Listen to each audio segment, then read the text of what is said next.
Well, hello, Practicum students. Here we are in the second day of the summer semester 2020, and I see that most of you have found and accepted the right course.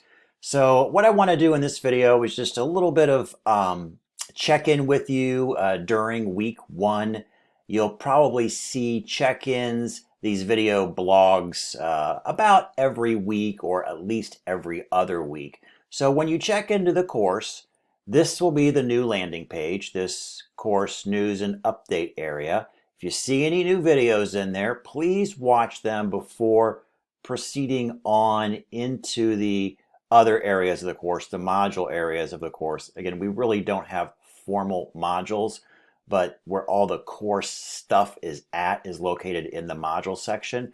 So before you jump into that, just make sure you check here real quickly and see if I have an update. I might be clarifying something that we're doing or making a change to something that we're doing in the Practicum course. So it's to your advantage to watch the videos when they do pop up. This video, just a quick overview of the whole Canvas course. I did get a couple messages yesterday just to clarifying. So really, what do I need to do next? So I'm going to talk about that to make sure that we're all on the same page there. So the other thing I want to talk about is there was some questions why a student or all of you should see two Practicum courses within Canvas. And here is the story behind that. We have 3 different versions of this course running this summer for 3 different speeds, if you will.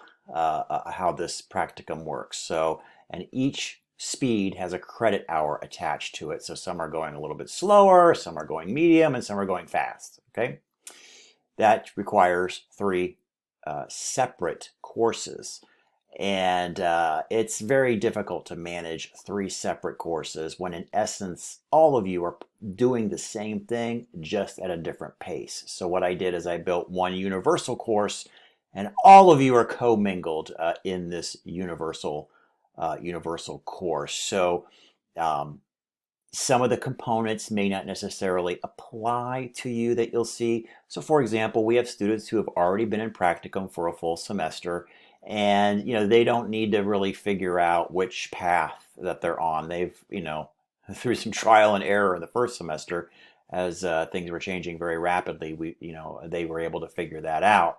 So they're a little bit further along on their journey, and some of those other things don't apply. So, but for the most part, all of it, all of you have gone through or will be going through all the various little components that are in the course, and then all of you will be required to do bi-weekly progress updates where you'll be submitting kind of your stuff to me. It doesn't have to be polished. You'll be submitting your stuff. And then, of course, all of you will be subject to the meeting that we'll have. We'll just kind of do an update meeting one-on-one twice this semester. And then all of you also are going to be subject to doing the final presentation in your final semester of Practicum. So some of you, this is your final semester of Practicum. Some of you are just starting this process and won't be finishing until December. So there was some questions too. When is my presentation due? Your presentation will be due basically the month or the month before you graduate the program. That's also about the time that you should be concluding all of your Practicum requirements. Let's just jump into the course real quickly and do a quick tour of what we're hoping to do, and hopefully I haven't confused everybody. So again, remember this landing page will be the updates. Scan here, new videos, watch them, then jump right into whatever you need to submit for the course typically. For folks that are just starting this semester, okay, and we've got different groups that are just starting this semester. There are folks that are graduating this semester and are starting this semester. We have folks that aren't graduating until fall, so they've got 2 semesters. They're just starting this semester. But long story short, if you are starting this semester, Again, go through steps 1, 2, and 3. And your action assignment, your action steps for this week are to identify that mentor, have your consultation meeting with them, come up with the idea thing, whatever that is. Again, watch the videos. Come up with that thing that you want to work on in consultation with them, problem, idea, expansion, what have you. Come up with that thing, hopefully, this week, if not next week, because you need to actually start doing work then once you've come up with the general concept and idea. So really get working on that. Identify that mentor, have that little 10 to 15 minute conversation as a consultant. Again, follow steps 1, 2, and 3, and you should be golden. Okay? But don't delay. Start today. For those of you that are continuing on with Practicum, you've already done steps 1, 2, and 3 through everything that we went through last semester, so you really don't need to do that. You've already identified, again, I know we had a lot of trial and error figuring it out, with that whole process last semester and all the COVID-19 changes. But you're really pretty much done with steps 1, 2, and 3 and are already have chosen your path, whether you're doing field-based white paper or field-based project, and you're going forward on that. So in these areas here, so these are steps for new folks, steps 1, 2, and 3. Field-based research, this is just going to be a page for us to stick stuff. For example, I've been able to assemble a lot on white papers. These are some really good videos on white papers, so do watch them. I really like this guy. He's got some good perspectives on what the white paper should do and how it can help you, and really how you're going to leverage this as a career tool for yourself. So I would watch those. I'm a little hesitant about giving you a template. I will look for some out there, but I don't want you to feel like you have to follow a hard-boiled template for your white paper. You can, through these videos and a little bit of research, you can find some of the categories that most white papers somewhat follow, and you can use that. But I don't want you to feel like you have to be a cookie cutter and do that. If you want to take a little bit, have some little creativity. This is why I like getting away from APA, because now you can be a little creative and you can actually use some color and some, graphics, if you will, and make it exciting. So you can use images even if you wanted to. Oh my God forbid you should use decorative images. You could do that stuff.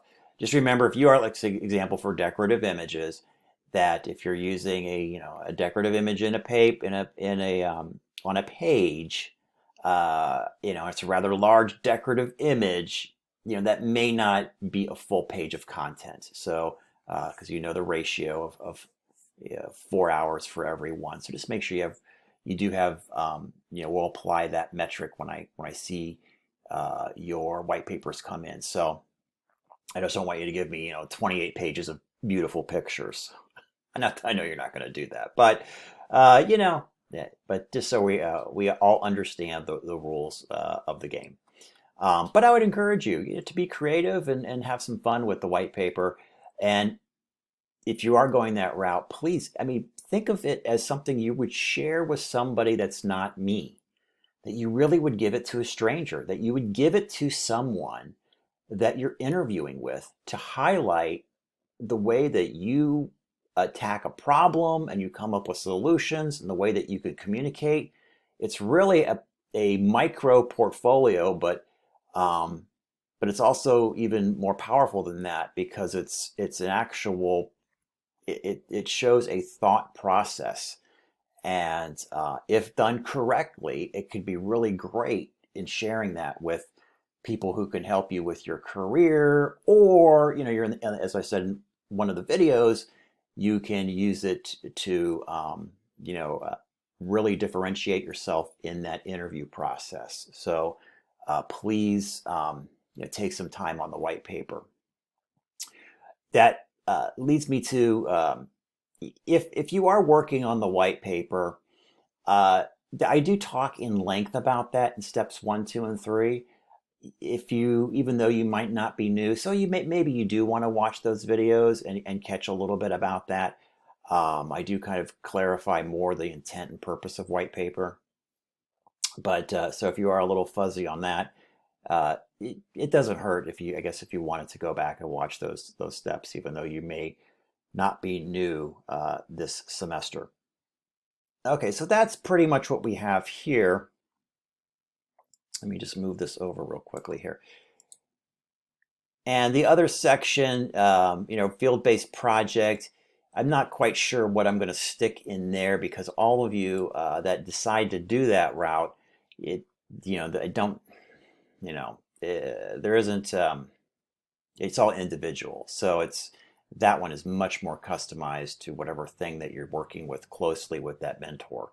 But if we do have some interesting pieces, that'll be a repository there, a bookshelf, that you can go, that we would go to and maybe get some ideas or something like that. So that's areas here is for progress reports.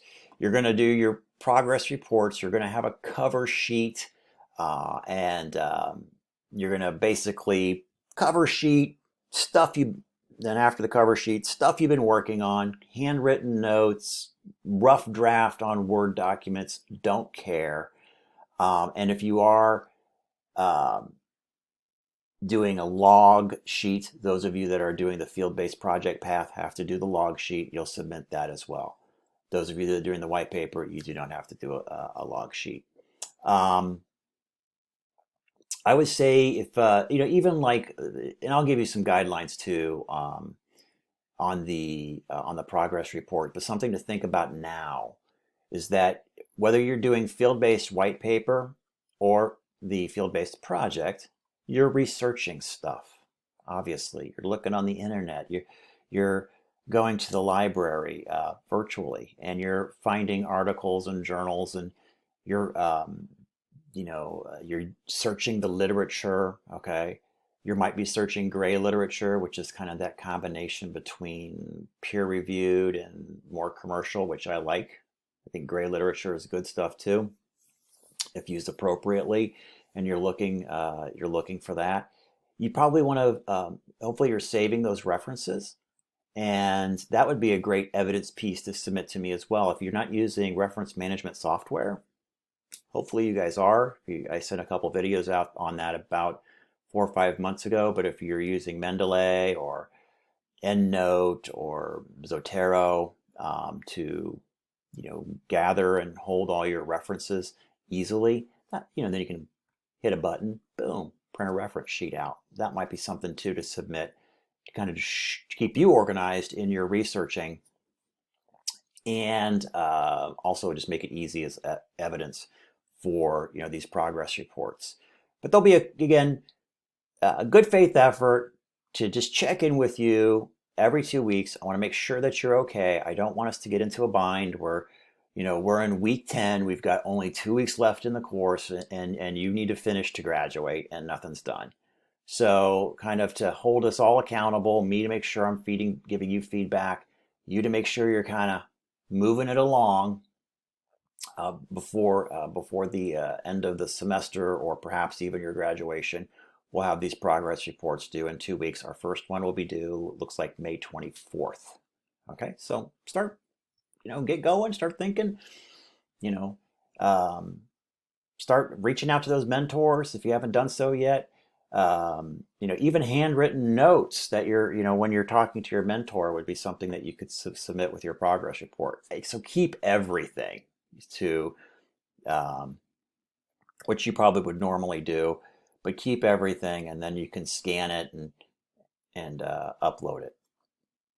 If you don't have a good scanner, Chris, I don't have a scanner.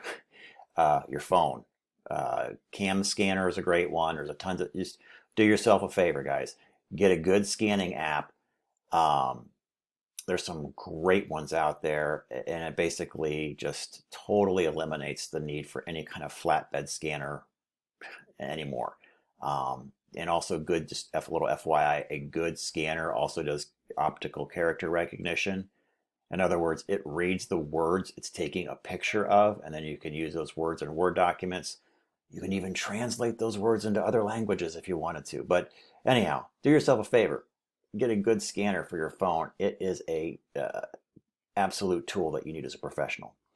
But those progress reports every couple of weeks, and then the dun, dun, dun, the student presentations.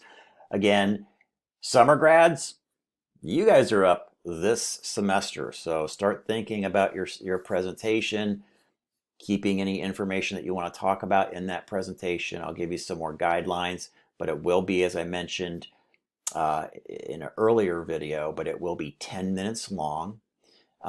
It will be a live presentation, and it will be recorded so other people can watch it, and there'll be a short Q&A at the end of your presentation.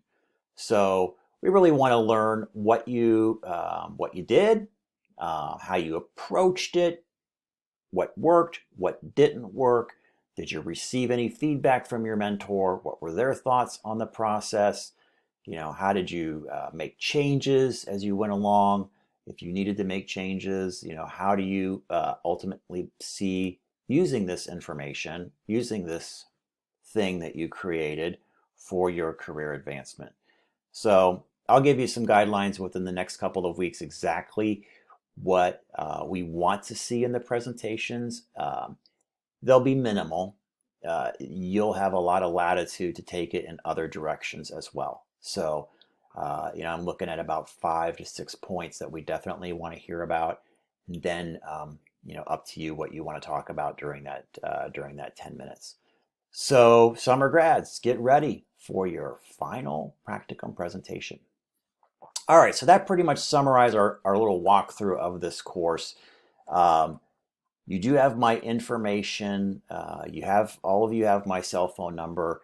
Text messaging is probably the best way to get a hold of me quickly for short form questions. If you have any long form questions, you can do that through email.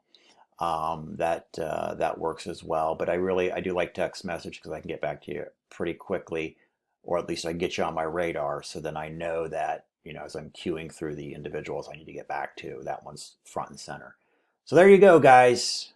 Week 1 of summer. Remember, summer is only 12 weeks long. I know you have other courses as well, and they're compressed, and it's a lot of work over the summer.